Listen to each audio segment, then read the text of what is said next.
Hello and Happy New Year! I hope you guys have had a lovely, restful break and are raring to go for some New Year's baking. And it is January, obviously. But maybe not as obviously, it's also Veganuary, which if you hadn't gathered from the name, is a whole month dedicated to vegan and plant-based food. So with that in mind, I thought it'd be really fun to do a lot more vegan recipes. I get asked about them all the time. We do a lot more in the shop nowadays, so we've got quite a few up our sleeves. So this is going to be the month of vegan baking, guys. I hope you're ready. So this one is an absolute essential. It is for vegan buttercream. So here at Crumbs Doilies, we had a vegan buttercream recipe, and it was good. And I've given you some of those recipes over the years, but we just felt that it was a little bit too sweet and just not as good as it could be. So we had a little experiment. The whole team got together and worked on lots of different recipes and made little adjustments, trying different things, and we think we've come up with the best vegan buttercream recipe. Hopefully you'll agree. So this recipe is obviously buttercream, but obviously butter is not vegan, but there are quite a lot of alternatives out there. Originally we used to just use soya spread. Over the years we've decided it's quite a strong flavour, it's quite a strong planty flavour, so our preference now is to use sunflower spread, which is a little bit more buttery actually. But there is one other thing, and that is that it has such a low melting temperature that we ended up having to put so much sugar in it that it was so sweet beyond belief because we needed to stiffen it up.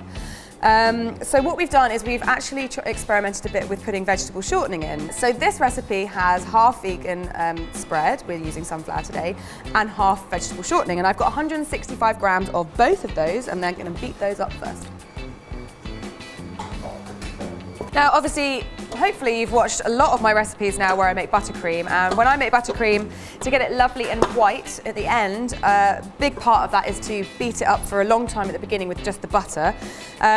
This does exactly the same thing, but it will take a little bit longer. So normally with regular buttercream it's about 5 minutes, this might take about 6 or 7 minutes. Just be patient.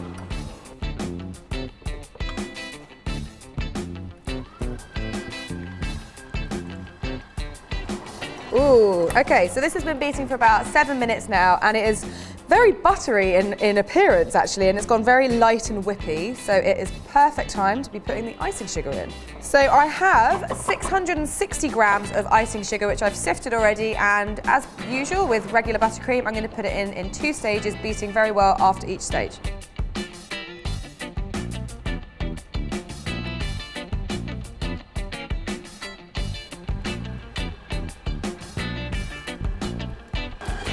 Right, so this has been beating for a few minutes now, and it is looking very buttercreamy, which is exactly as it should do. So now we're going to loosen it up with a bit of soy milk, or you can use oat milk or any other milk alternative that you prefer. And of course, this is going to be vanilla flavour to start with. Maybe there'll be something else coming up, but vanilla flavour obviously gets vanilla. So I've got a half teaspoon of vanilla extract here. And then you want to put 3 to 4 tablespoons of your milk alternative in and beat it up really well.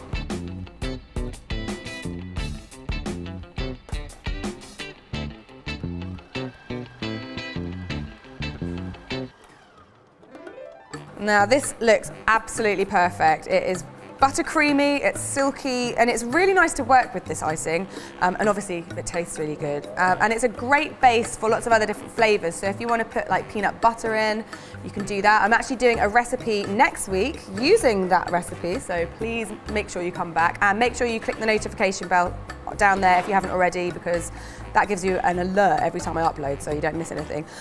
You can even use Biscoff spread, you can even replace the soya milk with lemon juice, for example. There's tons of things you can do.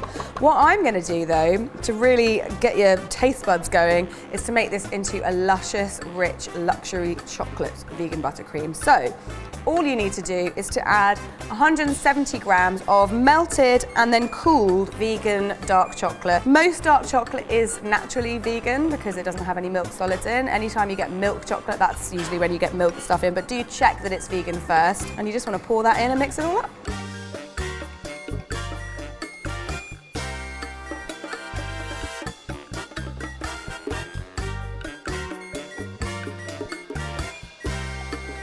So that is my chocolate vegan buttercream and vanilla vegan buttercream recipe for you guys. It is lovely and smooth, it's really nice to work with, and you just want to keep it in an airtight container, and it'll keep for about 5 days at room temperature. You don't want to keep it anywhere warm or anywhere really too cold. So yeah, it's just right. I hope you've enjoyed that, and don't forget there's going to be loads more vegan recipes coming your way throughout January, so make sure you tune in and click on the bell so you get notified when I upload. You don't want to miss anything. And if you're ever in Soho near my shop in London, then please come in, because every day, like I said, we have a vegan flavour, at least one flavour every single day, and throughout Veganuary we'll be doing nothing but vegan cakes all day every Wednesday, so see you there.